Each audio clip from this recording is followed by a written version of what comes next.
নমস্কার বন্ধুরা, আমি ডক্টর শ্রী সুব্রত আচার্য আর আপনারা দেখছেন আপনাদেরই প্রিয় channel Shri Subrata astrological consultancy. আজ এই ভিডিওতে আপনাদের সঙ্গে আলোচনা করব একটি গুরুত্বপূর্ণ রাশিগত গোচরের পরিবর্তন।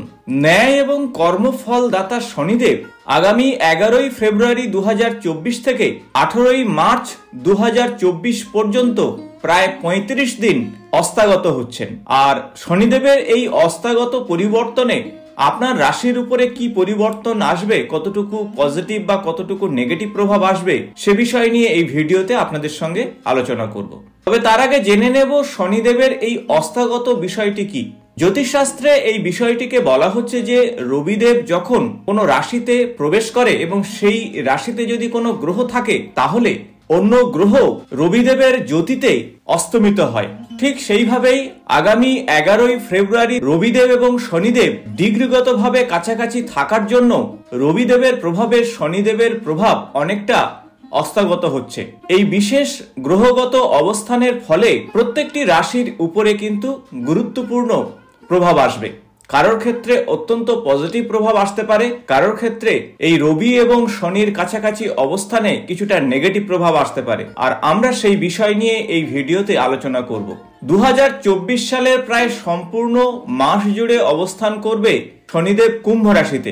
আর কুম্ভ রাশিতে শনিদেবের এই গোচরের পরিবর্তন এবং সেই সাথে অস্তাগত হওয়ার পরিবর্তনে কি ফল নিয়ে আসবে আসুন জেনে নেওয়া যাক। তবে তার আগে বলবো, চ্যানেলে যারা নতুন তারা অবশ্যই চ্যানেলটি সাবস্ক্রাইব করে নিন, পাশে থাকা বেল বাটনটি প্রেস করুন, ভিডিও ভালো লাগলে বন্ধুদের সঙ্গে অবশ্যই শেয়ার করুন এবং ভিডিও সংক্রান্ত কোনো প্রশ্ন থাকলে অবশ্যই কমেন্টস বক্সে লিখে জানান।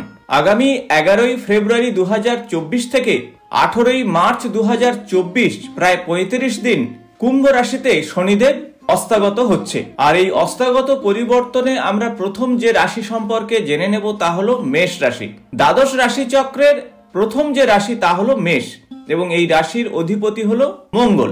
শনিদেব রাশি বা লগ্ন সাপেক্ষে অবস্থান করছে একাদশ ভাবে এবং একাদশ ভাবে অবস্থান করে শনিদেব তার তৃতীয় দৃষ্টি আপনাদের রাশি বা লগ্নের উপরে থাকবে। সপ্তম দৃষ্টি আপনাদের রাশি সাপেক্ষে পঞ্চম ভাবে এবং দশম দৃষ্টি আপনাদের রাশি সাপেক্ষে অষ্টম ভাবে থাকছে। তাই আমরা জেনে নেব যে আগামী 35 দিন মেষ রাশি বা লগ্নের জাতক জাতিকাদের শনিদেবের এই অস্তাগত পরিবর্তনে কতটুকু শুভ বা অশুভ ফল আসবে, সেই সাথে আপনারা এই 35 দিন কি ধরনের উপায় বা টোটকা করলে অত্যন্ত পজিটিভ রেজাল্ট পেতে পারেন। শনিদেব কুম্ভ রাশিতে অস্তাগত হচ্ছে এবং সেখান থেকে তার বক্র দৃষ্টি আপনাদের রাশি বা লগ্নের উপরে রাখছে। একাদশ ভাব হলো সম্পর্ক, বন্ধু, আপনার ইনকাম, আপনার নির্দিষ্ট গোল, এই সংক্রান্ত বিষয় বিচার করা হয় একাদশ ভাব থেকে। অর্থাৎ সার্বিক সফলতার গৃহ কিন্তু একাদশ ভাব, আর সেখানেই শনিদেব কিন্তু অস্তাগত হচ্ছে। তার ফলে এই সমস্ত ভাবের কিছুটা নেগেটিভ প্রভাব আসবে। অর্থাৎ যে কাজ দ্রুত সফলতার মুখ দেখতো সেখানে কিছুটা নেগেটিভ প্রভাব আসবে। অনেক বেশি পরিশ্রম আপনাকে করতে হবে। কর্মক্ষেত্রে আপনাদের পরিশ্রমের যে ইচ্ছা অনেকটা কমে যেতে পারে। বন্ধু বান্ধবরা খুব বেশি সহযোগিতার হাত না বাড়াতে পারে। বন্ধু বান্ধবদের উপরে ভরসা করে কোনো কাজে এগোবেন না।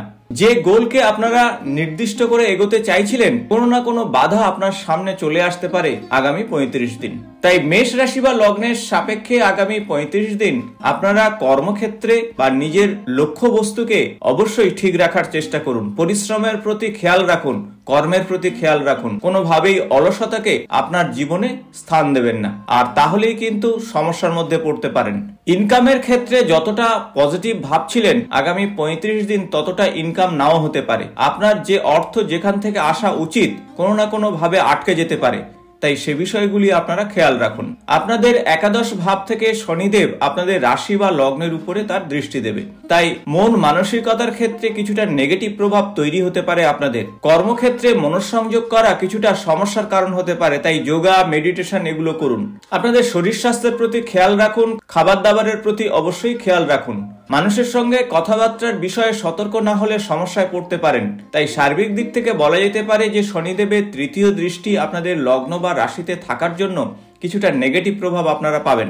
শনিদেবের সপ্তম দৃষ্টি আপনাদের পঞ্চম ভাবে থাকবে তাই পঞ্চম ভাব হলো আপনাদের সন্তানের স্থল, প্রেম, ভালোবাসা, আপনাদের আধ্যাত্মিকতা, ক্রিয়েটিভিটি, এই সংক্রান্ত বিষয়ে শনিদেব কিছুটা নেগেটিভ প্রভাব নিয়ে আসতে পারে আপনাদের। তাই সন্তানের শরীর স্বাস্থ্য, পড়াশোনা নিয়ে কিছুটা ভাবাতে পারে। আপনাদের সম্পর্কের ক্ষেত্রে, বিশেষত প্রেম ভালোবাসার সম্পর্কের ক্ষেত্রে আপনারা কিন্তু সমস্যায় পড়তে পারেন।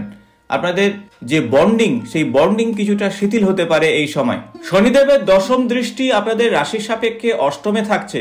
অষ্টম ভাব হলো অকাল্ট সায়েন্স, অষ্টম ভাব হলো আপনাদের ক্রনিক ডিসঅর্ডার, হঠাৎ প্রাপ্তির ক্ষেত্র অষ্টম। তাই অষ্টম গৃহে শনিদেবের দৃষ্টিতে আপনারা অবশ্যই সতর্ক থাকার চেষ্টা করুন। এই সময় গাড়ি চালানোর বিষয়ে সতর্ক থাকুন। পুরানো রোগ ভোগের বিষয়ে ডাক্তারবাবুর সঙ্গে পরামর্শ করুন। এই সময় কোনো গুরুত্বপূর্ণ সিদ্ধান্ত নেয়ার বিষয়ে অবশ্যই ভাবনা চিন্তা করুন। ভুল সিদ্ধান্ত নেওয়ার প্রবণতা বাড়তে পারে আগামী 35 দিনে।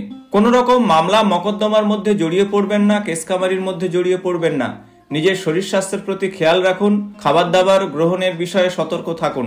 আপনার ভুলে এই সময় শরীর স্বাস্থ্যের অবনতি, পেটের সমস্যা, সেই সাথে আর্থিক বিষয়ে কিছুটা ক্ষতিগ্রস্ত হতে পারেন। যারা ব্যবসা বাণিজ্য করছেন এই সময় ভেবেচিন্তে অর্থ ইনভেস্ট করুন, তা না হলে সেই অর্থ নাও ফেরত আসতে পারে।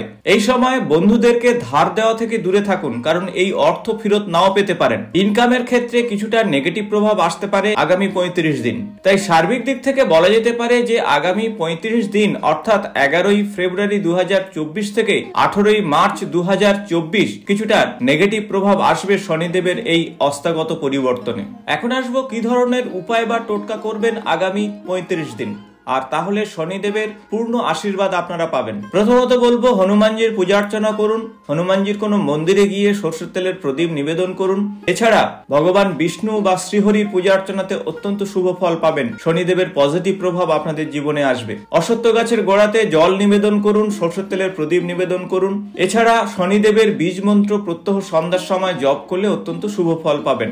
ওম প্রাম প্রিম প্রম সাহা শনিশ্চরায় নমঃ, এই মন্ত্র 108 বার জপ করুন। তাহলে আগামী 35 দিন শনিদেব যখন অস্তাগত থাকবেন, সেই সময়কার যে নেগেটিভ প্রভাব অতি সহজেই দূর হবে। আশা করব ভিডিওটি ইনফরমেটিভ হয়েছে। ভালো লাগলে বন্ধুদের সঙ্গে শেয়ার করবেন। আগামী ভিডিওতে নতুন কোনো বিষয় নিয়ে আবার দেখা হবে। আজ এই পর্যন্ত, নমস্কার।